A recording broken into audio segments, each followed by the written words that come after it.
Hello student, स्वागत है आपका आपके अपने यूट्यूब चैनल एग्ज़ाम तैयारी बाय नीरज बेती। इस वीडियो को अंत तक देखना और यदि पसंद आए तो प्लीज़ लाइक एंड शेयर ज़रूर करें। Let's study. हमारा आज का टॉपिक है why are the assets and liability revaluate on the admission of a new partner. जब एक नया पार्टनर एडमिट होता है तो एसेट और लायबिलिटी को रिवैल्यूएट क्यों किया जाता है। With the help of imaginary figure prepare a revaluation account. एक इमेजिनरी फिगर की सहायता से रिवैल्यूएशन अकाउंट बनाएं। Meaning, when a new partner is admitted, जब एक नया पार्टनर एडमिट होता है, it become necessary to revaluation the asset and liability of a firm to their true and fair values.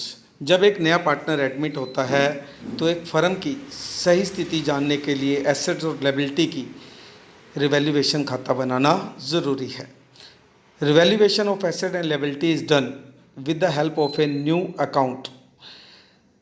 Asset और लायबिलिटी का revaluation ज्ञात करने के लिए एक अकाउंट बनाया जाता है जिसे हम रिवैल्यूएशन अकाउंट पूर्व मूल्यांकन खाता कहते हैं। Sometime this account is called, कई बार इस खाते को profit and loss adjustment account भी कहा जाता है। Flowing entries are passed for the purpose of revaluation. Revaluation खाता बनाने के लिए कुछ एंट्रियाँ की जाती हैं जो इस प्रकार हैं।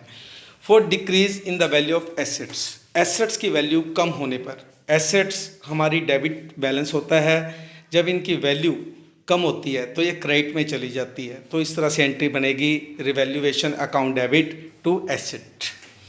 Second, for increase in the value of asset, asset की वैल्यू बढ़ने पर। एसेट्स हमारी डेबिट होती हैं, जब ये बढ़ेंगी तो इसको डेबिट में लिखा जाता है, तो इस तरह से एंट्री बनेगी assets account debit to revaluation account. Third, for increase in the value of liability, liability का मूल्य बढ़ने पर। लायबिलिटी का बैलेंस क्रेडिट होता है और जब ये बढ़ती है तो इसको क्रेडिट में लिखा जाता है, तो इस तरह से एंट्री बनेगी revaluation account debit to liability. Fourth, for decrease in the value of liability, liability का मूल्य कम होने पर।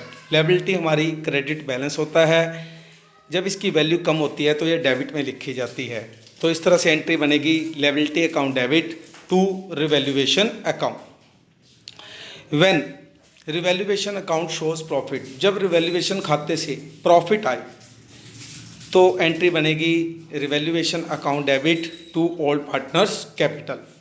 और लॉस की कंडीशन में एंट्री उलट हो जाएगी, जैसे all partners capital account debit हो जाएगा to revaluation. Proforma of revaluation account is given below. Revaluation account में जो परफॉर्मा बनता है वो नीचे दिया हुआ है। जैसे डेबिट साइड, डेबिट साइड हम इसके क्या दिखाएंगे, to decrease in value of asset. अगर एसेट डिक्रीज हो रही है तो इसके डेबिट में दिखाई जाएगी। To increase in value of liability, अगर लायबिलिटी बढ़ती है वो भी इसके डेबिट में दिखाई जाएगी। टू अनरिकॉर्डेड लायबिलिटी, कोई ऐसी लायबिलिटी जो पहले पता नहीं थी और अब पता लग गई, इससे फर्म को लॉस हो रहा है, तो वो भी इसके डेबिट में दिखाई जाएगी।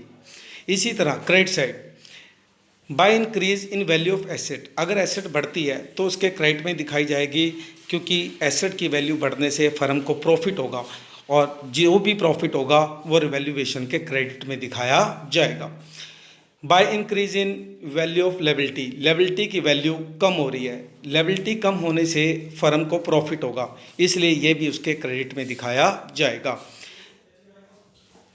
बाय इंक्रीज लायबिलिटी, यहाँ पर इंक्रीज की जगह डिक्रीज आएगा, लायबिलिटी डिक्रीज हो रही है, तो लायबिलिटी जब डिक्रीज होती है तो फर्म को प्रॉफिट होता है और वो उसके क्रेडिट में आएगा। यहाँ इंक्रीज आ रखा है, गलत प्रिंट हो रहा है, यहाँ डिक्रीज आएगा। जब ये सारी एंट्रियाँ पोस्ट कर दी जाएंगी और क्रेडिट का टोटल अगर ज़्यादा आए तो डेबिट साइड हमारा प्रॉफिट शो होगा, और अगर डेबिट साइड का टोटल ज़्यादा आता है तो क्रेडिट साइड हमारे लॉस आएगा। Thank you sir.